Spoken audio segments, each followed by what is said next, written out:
Wow, grabe mga kababayan. Nakakahilong pera. Nakakatindig balahibo. Sobrang daming pera ng ating Vice President Sara Duterte, ha. Pinasabpina ng impeachment court. Ayun ang sinabi ni presiding officer na si Chis Escudero, Senator Chis Escudero, ha. Grabe talaga. Nakakalula, nakakahilo. Pera sa dami, 6.7 billion. Grabe. So, inutusan na ng impeachment court ang mga bangko, ha, na ilabas ang pera ni Vice President Duterte. Grabe na, no? Grabe talaga. Sa dami ng pera nito, no? Grabe. Kaya ito, sama-sama nating panonoorin to, bibigyan ng reaction to, mga kababayan, ha. So, para sama-sama natin panoorin. At kung bago ka pa lang sa akin channel, mga guys, ha, mga kababayan, ha, huwag mo muna kalimutan mag-like and subscribe, ha, bago tayo mag-umpisa. Okay, no? Sa ganun, matuwa naman si paring YouTube sa atin. At isa pa, pakisubscribe din kay sa iyong araw. So, sa kanyang video to, na ating bibigyan ng reaction to. So, matindi to. Okay, no? So, umpisa na natin. 6.7 billion. Gaano karami ang natagpuan sa mga bank account nila. Pero sa opisyal na dokumento nila sa gobyerno, wala silang deklarang pera. Ngayon, mas marami pang bangko ang inutusan para maglabas ng records. Ano ba talaga ang nangyayari? Sa video na ito, babalikan natin ang bagong development sa impeachment trial ni Vice President Sara Duterte, kung saan ngayong linggo muling nag-utos ang Senate Impeachment Court na maglabas ng financial records ang mas maraming bangko. Ipapaliwanag din natin kung ano ang ibig sabihin ng 6.7 bilyong halaga na paulit-ulit na binabanggit at kung saan ito nanggaling. Ang bagong sabina. Nitong Miyerkules, ika-27 ng Agosto 2026, inanunsyo ni Senate Impeachment Court Presiding Officer Francis Escudero na mas maraming bangko ang inutusan na ilabas ang financial records ni Vice President Sara Duterte. Grabe, no, mga kababayan, ha. Talagang pinakita na sa impeachment, sa nagaganap na impeachment ni Vice President Duterte, ha. Napakaraming pera sa iba-ibang bangko. Umaabot ng 6.7 billion. Grabe. Matindi talaga. Grabe na talaga si Sara, no? So, talagang nakakalulang pera. At ng kanyang asawa na si Atty. Manasseh Scarpio. The chair will simply adopt and apply its ruling last July 20, 2026 concerning the subpoena issued to banking institutions involving the same subject matter, and the same limitations will apply accordingly. Ibig sabihin, hindi ito bagong klaseng utos.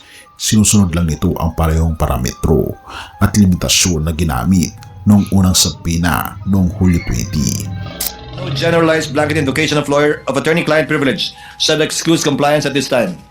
Therefore, to summarize, the court rules as follows.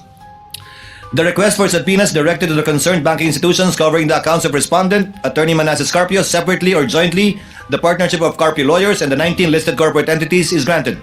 The banks are ordered to submit to the clerk of court the documents on July 30, 2026 at 9 a.m. with the attendance of parties and counsels. The request insofar as it seeks the records pertaining to JTC Group of Companies and Pikimong Philippines Corporation is denied for failing to establish prima facie relevance.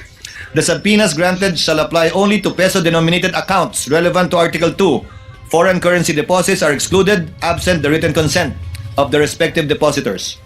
The subpoena directed to the Anti-Money Laundering Council covering respondent Attorney Manasseh Scarpio separately and jointly with the respondent, the partnership of Scarpio lawyers, and the 19 listed corporations and entities is granted.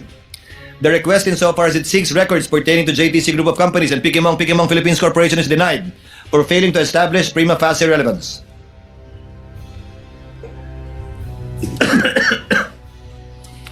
Finally, the court is cognizant of the Supreme Court ruling in Almonte v. Vasquez GR 95367, where it stated that a government privilege against disclosure is recognized with respect to state secrets, and it is not amiss to state that even matters of national security have been inquired into in appropriate in-camera proceedings by the court. Therefore, the court ex abundante ad cautela or out of an abundance of caution hereby directs, in order to prevent the unwarranted exposure of sensitive AMLC methodologies and information, to submit the records strictly in camera to the presiding officer through the clerk of court first, on July 30, 2026 at 9 a.m., who shall review these documents privately before turning them over to the parties as may be warranted. The parties are directed to be represented by counsel on the aforementioned time and date for the proper inspection, comparison, photocopying, and or marking of these documents as the case may be. Bumalik tayo sa simula. Para maintindihan natin ang buong konteksto, balikan natin kung paano nagsimula ang usaping ito. Noong Hulyo 20, 2026, unang inutusan ng Senate Impeachment Court ang mga bangko na ilabas ang financial records ni VP Sara Duterte, ni Atty. Carpio at ng 19 na kumpanyang may koneksyon sa kanila. Kasama rin dito ang kanilang AMLC records, pero limitado lamang ito sa peso-denominated accounts. Tinanggihan ng korte ang hiling na isama ang foreign currency deposits, pati na rin ang dalawang kumpanya hindi na patunayang konektado kina Duterte o Carpio. Noong Hulyo 30, sumunod ang unang batch ng mga bangko, BDO, Metrobank, PS Bank, Security Bank, BPI at Land Bank, pati na rin ang Bureau of Internal Revenue. May dalawang bangko ang BDO at Security Bank na humingi ng dagdag na oras para makompleto ang mga dokumento at binigyan sila ng hanggang Agosto 13. Noong August 15, kinumpirma ang Clerk of Court na si Renato Bantog Jr. na kumpleto na ang pagsusumite ng lahat ng records mula sa lahat ng bangko. At ngayon sa bagong balita nating ito, muling nag-utos ang korte. Ngunit ito nangangahulugang may bago pang bangko o entity na kasama sa listahan na hindi pa dating na-cover ng orihinal na sampina. Ano ang 6.7 bilyong piso? Ngayon kung saan nanggaling ang bilang na 6.7 bilyong piso na madalas nating naririnig. Ayon sa Anti-Money Laundering Council, sa naunang investigasyon, natagpuan na umabot sa 6.7 bilyong piso ang halaga ng mga transaksyon na naitala sa mga bank accounts ni VP Sara Duterte, kalakip man o hiwalay sa kanyang asawa. Ayon naman sa Anti-Corruption Group na bantay impeachment, ang halagang ito ay lampas na lampas sa legal na kita ni VP Duterte at salungat sa kanyang deklarasyon ng kayamanan kung saan sa kanyang salin o Statement of Assets, Liabilities and Net Worth mula 2019 hanggang 2024, wala siyang idineklarang cash on hand o cash in bank. Mahalagang bigang diin, ito ay karakterisasyon ng isang anti-corruption group batay sa naunang investigasyon ng AMLC. Hindi pa ito opisyal na natukoy o pinagtibay bilang katotohanan ng impeachment court mismo. Ayon sa Clerk of Court, kasalukuyan pang isinasagawa ang inventory at security procedures sa mga naisumiteng dokumento at hindi pa ito opisyal na binuksan o na-review ng mga partido. Reading from the 2024 SALN of the Vice President, wala pong nakadeclared na cash on hand or bank deposit for that year. Wala pa rin po. Yes, Your Honor.